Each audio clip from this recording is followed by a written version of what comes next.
Баршаңызға сәлем. Бүгін біз жүгеріден салат дайындайтын боламыз. Жасап көріңіздер, өте оңай әрі тез дайындалады. Бізге керегі піскен сәбіз, жұмыртқа, картошка, майонез, консервідегі балық және жүгері керек.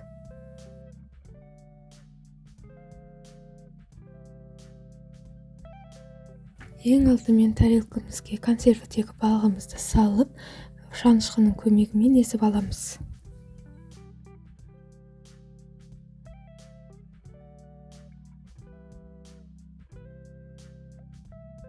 Сосын майонезімізді сеуіп шығамыз.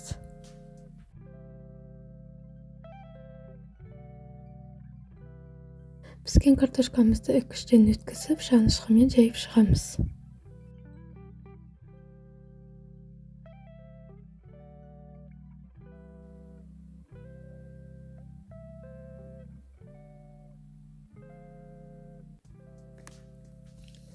Сосын тағы да майонезді сеуіп шығамыз.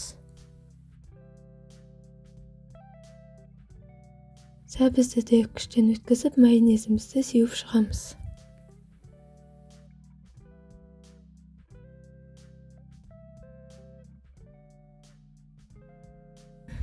Сосын жүгерімізді салып, оның үстінен де майонезімізді жағып шығамыз.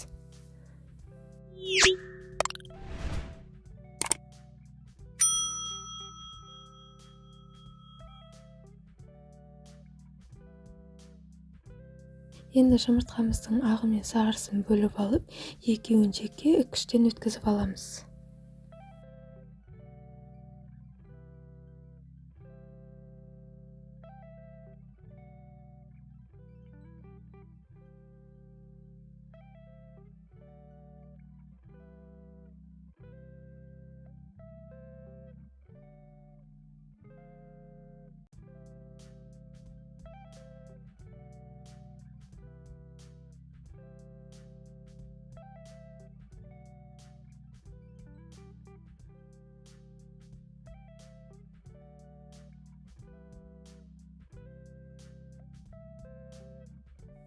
Видеодағыдай жұмыртқаның ағын, сарысын қатарластыра отырып салып шығамыз.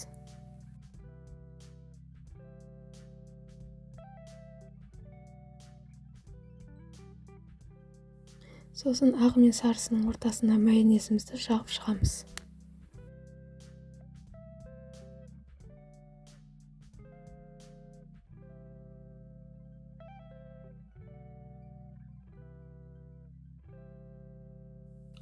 Осымен біздің салатымыз дайын. Жасап көріңіздер, 10 минутта дайын болатын, тез дайындалатын салат. Барлықтарыңызға ас болсын.